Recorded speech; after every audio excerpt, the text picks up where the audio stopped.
A paz do Senhor! Seja bem-vindo a mais uma aula do EBD em Foco. Meu nome é Herberson e vou ministrar agora a lição número 11, a lição aí que traz como título As consequências do pecado de Davi. Isso mesmo, estamos estudando a vida de Davi, vamos estudar o livro de Samuel, o segundo livro de Samuel, capítulo 12, aqui onde fala que Davi foi confrontado pelo profeta, reconheceu que era um pecador, ali ele se arrepende, Deus perdoa, mas Deus vai determinar que aquele pecado tem suas consequências. Essa lição corresponde a essa revista que estamos estudando da CPAD, do quarto trimestre do ano 2019. Se você é professor da EBD, está usando a revista da CPAD, assista esse vídeo que você vai aprender aqui um conteúdo bem profundo da lição.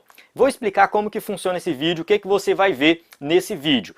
O EBD em Foco, no caso eu gravo para o EBD em Foco, 2 vídeos por semana da lição de adultos. Um vídeo comentando a lição por completo que eu posto na segunda-feira, no início da semana, usando o slide com animações, imagens. Eu ministro uma aula de 45 minutos, 50 minutos, comentando todos os tópicos e subtópicos. Nesse vídeo aqui, eu já não comento todos os tópicos e subtópicos. Eu comento somente 3 subtópicos que foram escolhidos por votação dos usuários do EBD em Foco. Todo mundo que acessa o EBD em Foco, eu disponibilizo um link para votar e escolher 3 subtópicos que merecem um destaque maior, uma aula mais profunda. E aqui entra esse vídeo que tem como propósito trazer um conhecimento, uma explicação mais detalhada de 3 subtópicos que ficaram assim meio confusos, tem algumas dúvidas, ou que realmente aqueles subtópicos merecem ser explorados de forma mais profunda. E aqui é onde entra o objetivo desse vídeo. E os subtópicos escolhidos na votação foram os subtópicos 2.1, 2.2 e 3.2. O 2.1 fala uma consciência morta. O 2.2 mostrando a gravidade do seu pecado. E o 3.2, Davi, o rei fraco, no seu próprio lar. Esse aqui foi o recorde de votação de todos os vídeos que eu fiz. Foi esse tópico 3.2, foi o que o pessoal mais votou. Parece que ficou muita dúvida nesse subtópico aqui. Então a gente vai fazer essa aula abordando esses subtópicos de forma mais profunda, um pouco diferente da primeira aula que eu já ministrei. Se você assistiu a primeira aula, pode assistir esse vídeo, porque eu vou fazer algo diferente. Além do mais, nesse vídeo tem 3 PDFs para você baixar. Na descrição do vídeo tem um link, onde você vai clicar nesse link e vai para uma página do site do EBD em Foco. Quando abrir essa página, vai abrir a página de conteúdo extra. Lá você vai ver os 3 primeiros conteúdos estão relacionados a essa aula, a essa lição. Um desses conteúdos é um slide que está salvo em PDF, mas é um slide para você ministrar uma aula sobre a martiologia, sobre a doutrina do pecado. Então é um slide completo, muito bom mesmo. Um outro PDF é um comentário expositivo do segundo livro de Samuel, capítulo 12, que é um comentário que você pode usar até para pregar na igreja, ministrar uma aula. E o outro PDF é um comentário da parábola da cordeira, né, da cordeirinha aqui, que Natan conta para Davi. Então vai ajudar também você a entender um pouco mais dessa parábola e quem sabe até ministrar, né, uma aula somente sobre esse assunto, uma pregação, enfim. Então clique aí que você vai baixar esse conteúdo. Então vamos lá. Vamos começar aqui o nosso comentário. Tem gente que reclama, tu fala muito antes de começar o comentário, mas as informações que eu passo até aqui são muito importantes. Então é o PDF, é o explicando sobre o vídeo, então a gente começa realmente, né, desde o começo do vídeo. Tudo que eu falo aqui é muito importante. Então vamos começar aqui o do 2.1, comentário da lição, o 2.1, uma consciência morta. Então aqui fala o seguinte: tudo nos leva a crer que Davi não iria confessar os seus pecados. Havia se passado um ano para que todas as coisas estavam e para ele todas as coisas estavam normais. Algumas pessoas me questionaram, Herberson, onde que está na Bíblia que passou um ano? O texto bíblico parece que não diz isso. Realmente o texto bíblico não diz quanto tempo se passou. O texto bíblico vai registrar que Davi peca com Batseba, ela é engravida, a criança nasce e depois a criança morre. Então, por inferência, nas entrelinhas, a gente deduz que passou um ano. Porque a gravidez leva pelo menos 9 meses, certo? Então, a criança nasce. Pode ser que a criança morreu com 1 mês, então passou 10 meses. Pode ser que a criança morreu com 2 meses, então passou 11 meses. E pode ser que a criança morreu com 3 meses, então passou 1 ano. Então, pode ser que a criança morreu com 1 ano. Então passou 1 ano e 9 meses. Então assim, o tempo aqui realmente não está explícito, mas na base, baseado assim nas entrelinhas do texto, passou-se 1 ano. Tá? Então realmente o texto não diz, mas a gente tira por inferência. E aí, continuando aqui o texto bíblico vai dizer que Natã, claro, dentro do subtópico da lição, acompanhando o texto bíblico, Deus vai usar um profeta para ali apresentar para Davi que ele está pecando. Deus poderia falar com Natã assim, Natã, entra lá e fala, Davi, tu é um pecador, tu cometeu um adultério, tu cometeu um assassinato, tu vai pagar por isso e tudo mais. Tá? Poderia fazer isso. No entanto, corria o risco muito grande de Davi não dar ouvidos para essa fala direta. E aí Deus usa uma parábola, uma história, para que Davi compreendesse o quanto ele estava errado. Aqui uma lição que a gente tira é o seguinte, que quando a gente peca, quando a gente erra, e a gente está nessa mesma situação que Davi, com a consciência cauterizada, com a consciência morta, achando que está tudo normal, Deus ele pode usar um meio diferente do convencional para que nós possamos nos despertar e nos arrepender dos nossos pecados. Aqui, Natã conta uma história porque naquela época era normal contar histórias para transmitir um conhecimento. Então as parábolas, as alegorias eram usadas, as fábulas também, isso está repleto no Antigo Testamento de parábolas. Jesus ensina por parábolas, então toda a Bíblia fala de histórias para ensinar algo. Isso era muito comum naquela época, na literatura da época. E ele usa uma parábola relacionada ao contexto que Davi, porque Davi era pastor de ovelhas. Então Deus vai lá e pega o contexto que Davi vivia, que ele já tinha vivido há muito tempo, desde criança, a sua juventude sendo pastor de ovelhas. E aí traz essa parábola nesse contexto para que Davi realmente entendesse que ele é um pecador. Então Deus às vezes ele usa de vários meios para mostrar para você que você está no caminho errado. Então isso é algo de Deus, da sua soberania. E essa história que Natã conta, alguns chamam de alegoria, outros chamam de parábola. O escritor da revista chama de alegoria. Mas o que acontece? Alguns estudiosos não entendem isso aqui como alegoria, entendem como parábola. Eu gosto muito disso da parábolas, é uma das minhas áreas assim, de estudo teológico, é parábola, alegoria, eu gosto muito. E aí o livro do Roy Zuck, né, que ele fala de interpretação bíblica, esse livro aqui, que é muito bom, indico ele. Ele fala assim, ó, apesar de não ser chamada de parábola, a história de Natã, que Natã contou sobre a ovelha, segundo Samuel 12, de 1 a 13, apresenta as características de uma parábola autêntica. Então, apesar do texto bíblico não chamar ela de parábola, as características da história caracterizam ela como uma parábola. Por que caracteriza como uma parábola? Qual é a principal diferença de parábola e alegoria? A alegoria, ela é uma história onde cada elemento da história tem um significado. Então a gente tem, por exemplo, a alegoria em Isaías 5, de 1 a 7. Lá Israel é como uma vinha improdutiva. Então lá quando fala de vinha, fala realmente de Israel. Então cada elemento da história tem a ver com a realidade. Ezequiel 23 fala que Samaria e Jerusalém são duas prostitutas. E o texto bíblico deixa isso bem claro. Renomeia as duas prostitutas e chama elas e fala que elas representam Jerusalém e Samaria. Então, numa alegoria, tem várias alegorias na Bíblia, e numa alegoria, cada elemento da história tem um significado. Na parábola é diferente. A parábola pode sim ter alguns elementos na parábola que tem uma conexão com a realidade. No entanto, não é cada elemento, cada detalhe. A ideia como um todo traz um ensinamento.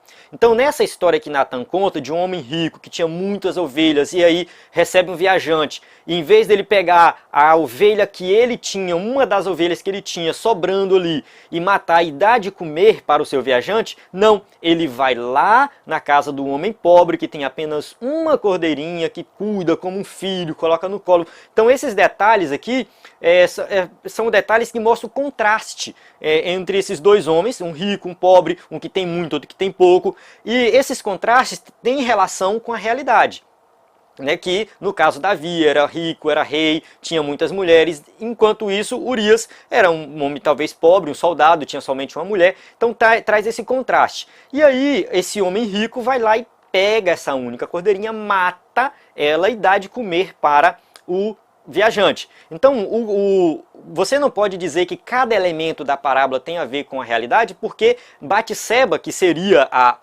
cordeirinha, não morre. Então, por isso que não é uma alegoria, é uma parábola, porque a história em si está querendo contar uma injustiça social que aconteceu. Então, foi uma injustiça. Davi, ao ouvir aquela história de injustiça, dá uma sentença para aquele homem. Esse homem é digno de morte.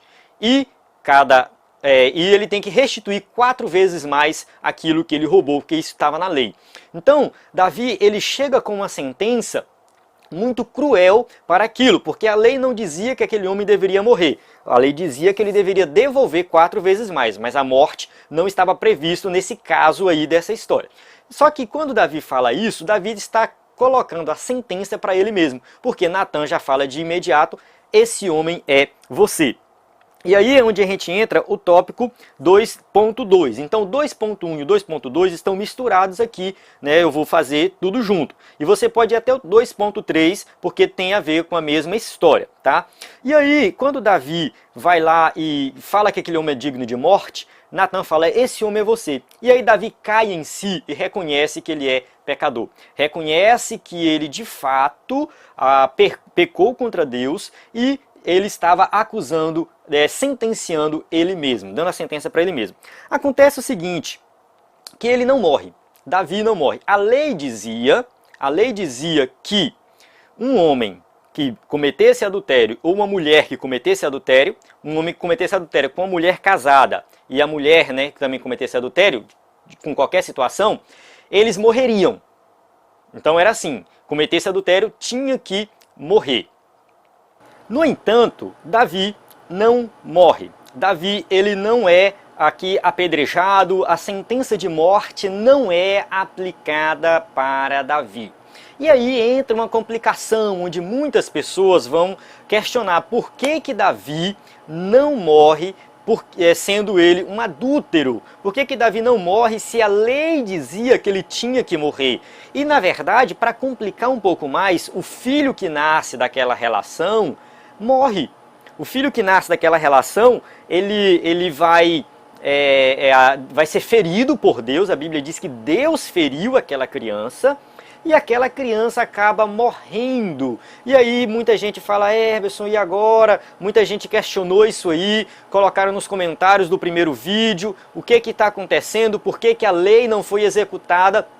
E aí eu confesso para vocês que essa passagem é muito complicada. Eu vou apresentar aqui 2 interpretações para essa passagem, mas levando em consideração um contexto mais amplo. Tem algumas passagens bíblicas que são impossíveis da gente explicar. Algumas são difíceis, mas se a gente tirar assim para um contexto mais amplo, né, a olhar a Bíblia como um todo, como a história da salvação como um todo, a gente consegue compreender melhor. Então vamos lá. Uma pessoa comentou lá no vídeo a seguinte explicação. Eu achei bem interessante, vou compartilhar aqui. É uma explicação tipológica para o que aconteceu. Não necessariamente essa explicação é a correta, é a melhor, mas é uma explicação. Então essa explicação tipológica, ela diz o seguinte, que ali Davi representa a humanidade caída, pecadora, que alcança misericórdia. E aquela criança, que é uma criança inocente que morre no lugar de Davi, representa Cristo, aponta para Cristo, o inocente que morre pelos pecadores. Então isso é uma interpretação tipológica, levando em consideração o contexto bíblico como um todo, principalmente o Novo Testamento, e a interpretação da questão da tipologia, que uma coisa representa outra, uma coisa do Antigo Testamento aponta para outra coisa do Novo Testamento. Então isso seria uma interpretação tipológica, né? Davi, a humanidade pecadora que alcança misericórdia, e a criança aponta para Cristo, que é o inocente que morre pelo pecador. Isso é uma interpretação. Uma outra interpretação, um pouco mais exegética, vamos melhor dizer assim, é o seguinte. Vamos olhar para o texto bíblico sobre essa questão da morte, né, porque cometeu o adultério ou cometeu algum crime. Assim, no Antigo Testamento tinha as leis. Você lê Êxodo, Deuteronômio, ali você vai ver as leis, Levítico, enfim, o Pentateuco como um todo, vai trazer as leis. E tinha algumas leis que diziam o seguinte, que se você cometer isso, você morre. Então se você matasse uma pessoa, você morreria. Inclusive tinha uma lei bem radical que se o filho desobedecesse o pai, fosse um filho rebelde, ele também morreria. Olha só a lei colocando, né, algo bem estreito mesmo. E se o homem cometesse adultério com uma mulher casada, ele morreria também. E se uma mulher cometesse adultério em qualquer situação, ela morreria. Então, essa questão da morte, ela é bem complicada, mas é porque naquela época não tinha cadeia, não tinha prisão. Não tinha, como nos dias de hoje. E aí, isso pelo menos eu estou colocando no contexto bem início de Israel, da nação de Israel, quando Deus institui a lei. Tá? E aí, quando Deus institui a lei, como não tinha prisão, não tinha cadeia, alguns pecados também caracterizavam crimes contra a sociedade. E a punição era a pena de morte. Então, quando matava alguém, tinha que pagar com a própria vida. E o adultério também era um pecado gravíssimo que poderia trazer uma confusão na sociedade, poderia trazer algo realmente que prejudicaria a convivência social. Isso era caracterizado também como um crime e a pessoa pagava com a vida. Nos dias de hoje, tem países que têm pena de morte, não por causa de adultério, mas outros crimes têm pena de morte. Então, era a lei civil daquela época. Quando uma pessoa cometia um pecado que era digno de pena de morte, não necessariamente essa pessoa ia para o inferno, ela seria condenada. Porque ela poderia se arrepender, ela poderia se arrepender do que ela fez, ela poderia alcançar misericórdia diante de Deus. Mesmo assim, a morte seria executada como exemplo, para que as pessoas vissem aquilo ali, olha, é gravíssimo isso, não vamos cometer, então ficava como exemplo, eliminava o mal do meio da sociedade e evitava que esse mal se propagasse. Então, é nesse sentido, né? E no caso de Davi, ele deveria morrer? Sim, deveria morrer. Mas Deus, pela sua infinita misericórdia, não executou a morte de Davi, perdoou ele e não trouxe essa pena. Mas e aí, como é que fica? É soberania divina. Se a gente olhar para os dias de hoje, no Novo Testamento em diante, não tem mais essa pena de morte. Porque quem adultera alcança misericórdia, assim como Davi alcançou. Deus foi misericordioso para com ele. Se um homem cometesse um adultério com uma mulher solteira, virgem, ele não morreria. Olha só, então o adultério, a pena de morte para o adultério, parece que estava relacionado mais à questão da ordem na sociedade. Porque o adultério com uma mulher solteira e virgem, a pena era o homem casar com aquela mulher. Então ele tinha que agregar aquela mulher, trazer ela para dentro da sua casa e ali ela seria sua esposa. Então tinha situações em que o adultério não gerava morte. Então é justamente isso, a gente entendeu o motivo, o porquê da morte. A morte era no sentido mais de manter a ordem na sociedade. Talvez Deus entendeu que ali, no caso de Davi, Deus tinha um plano na vida de Davi e não tinha necessidade dele morrer, né? Não ia bagunçar a ordem da sociedade, mais ou menos nesse sentido. Então isso é uma explicação também, um pouco mais assim, levando um plano mais superior, mas também talvez não resolve 100% o problema. Talvez ela não te convença e não tem problema nenhum com isso, tá? Mas eu prefiro essa explicação, que eu acho ela mais consistente. Mas enfim, o que acontece? Qual a lição que fica aqui? A lição que fica é que não importa o seu pecado, Deus vai te perdoar. Se você se arrepender, é claro. No caso de Davi, ele se arrependeu, ele escreve o Salmo 51 mostrando seu arrependimento, ele fala ali, Deus, você não quer, ó Deus, sacrifício, senão eu te daria, mas tu quer um coração quebrantado, um arrependimento genuíno, então é isso que fica. No entanto, mesmo Deus perdoando, vem as consequências do pecado. E aí é o que acontece aqui no tópico 2.2, onde também fala da consequência do pecado de Davi. Davi pecou, Davi errou, e ele sofreu as consequências desse pecado gravíssimo. Foi perdoado? Foi perdoado. Deus deu perdão para ele, deu perdão para ele. No entanto, o texto vai dizer que a espada não se apartaria da casa dele, e aí começa com a criança morrendo, depois vem Aminon comete um incesto com a irmã Tamar, e aí Absalão não gosta, mata Aminon, depois Absalão vai embora, volta, toma o reinado de Davi, lá na frente Salomão mata Adonias, então é uma confusão na casa de Davi como consequência do pecado dele. Então a consequência vai acontecer, certo? Agora a gente vai para o tópico 3.2. Diante de tudo isso que eu falei, desses problemas na casa de Davi, incesto, assassinato, um filho toma o reino do pai, depois o outro filho usurpa o trono também, que é Adonias lá na frente, e aí depois Salomão mata Adonias, essa confusão toda, alguns escritores vão entender que Davi falhou na criação dos seus filhos. Davi, ele pode ter errado realmente na criação dos seus filhos, e é o que o texto bíblico diz aqui em 1 Reis, capítulo 5 e 6, fala assim, ó, então Adonias, filho de Agite, se exaltou e disse, eu reinarei, providenciou carros e cavaleiros, e 50 homens que corressem diante dele. Jamais seu pai o contrariou, dizendo, por que procedes assim? Além disso, era ele de aparência muito formosa e nascera depois de Absalão. Então aqui, o texto diz que Adonias, mesmo quando Davi estava vivo, que Salomão já seria o rei, estava tudo certo, Adonias toma o trono de Davi, e que seria de Salomão. E o texto vai dizer que jamais o seu pai o contrariou. Parece que Davi falhou na criação dos seus filhos. O texto de Deuteronômio, capítulo 17, dá as diretrizes para o rei de Israel. E uma das diretrizes é o seguinte, capítulo 17, versículo 17. Tampouco para si multiplicará mulheres, para que o seu coração não se desvie.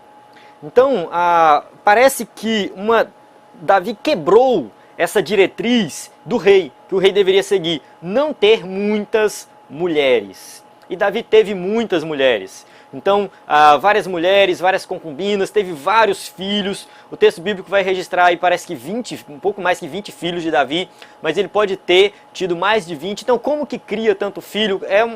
Realmente algo complicado. Então, parece que Davi, ao desobedecer essa diretriz divina de ter muitas mulheres, no caso de não ter, né, ele não deveria ter tantas mulheres, ele traz para sua casa uma maneira complicada de gerenciar e cuidar e educar os seus filhos. E provavelmente isso traz aí todas essas consequências, todas essas confusões dentro da sua família. Então realmente é bem complicado essa questão de Davi com seus filhos. Talvez realmente ele falhou, eu digo talvez porque tem gente que não concorda, querendo ou não. O filho, quando fica adulto, é ele que toma a decisão, é ele que faz o que ele quer, né? Mas o texto de Reis parece dizer que Davi não educou da forma correta, porque nunca contrariava o seu filho, sempre fazia a vontade, sempre deixava eles fazer a vontade deles, né? E aí, o escritor da revista vai fazer uma aplicação para os dias de hoje, né, sobre a questão do obreiro, né? O obreiro, para ser um obreiro aprovado, ele deve cuidar da sua casa, deve cuidar da sua família, deve ter a sua família estruturada, e isso realmente faz sentido, isso realmente é muito importante. Quem quer dar exemplo, quem quer orientar, porque o obreiro ele vai conversar com famílias, ele vai orientar filhos, ele vai orientar como é que ele vai fazer isso se a família dele é sem estrutura, como que ele vai aconselhar um adolescente se o filho dele é pior do que aquele adolescente que está pedindo conselho. Então, realmente, o obreiro ele tem que saber educar os seus filhos. É claro que depois que o filho fica de maior, o pai não tem mais a responsabilidade, né, ali, e o filho faz o que quer. E é difícil controlar. Tem pai que ainda consegue, mas é muito difícil controlar. Mas enquanto está dentro da sua casa, você tem responsabilidade sobre ele, você sustenta ele, bota moral. Bota moral. É de maior, bota moral. Né, faz alguma coisa, porque se ele quer viver do jeito dele, meu filho, vai embora, vai trabalhar, vai casar, vai fazer o que você quiser. Porque enquanto estiver dentro da minha casa, quem manda sou eu. Eu penso assim, eu ainda não tenho filhos, vai chegar a minha vez, vai chegar a minha hora, mas é o que eu tenho observado em famílias que têm dado certo.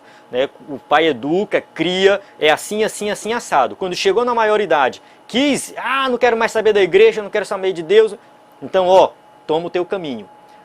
Principalmente quem é obreiro. Eu já vi um obreiro fazer isso na igreja que eu congrego, já vi fazer isso. Por quê? Porque realmente depois todo mundo ficava falando, ah, por que teu filho isso, por que teu filho aquilo? Eu falei, olha, eu fiz minha parte, eu criei, eu trouxe peguei e vocês viram. Agora que ele está de maior, ele quis fazer isso, aí eu mandei ele tomar o rumo na vida. Então eu penso que esse seja o posicionamento. Mas a gente tem que educar, tem que ensinar, baseado na palavra de Deus. Isso de Gênesis a Apocalipse é a instrução divina, que os pais têm a responsabilidade de educar os filhos dentro da palavra do Senhor, na casa do Senhor.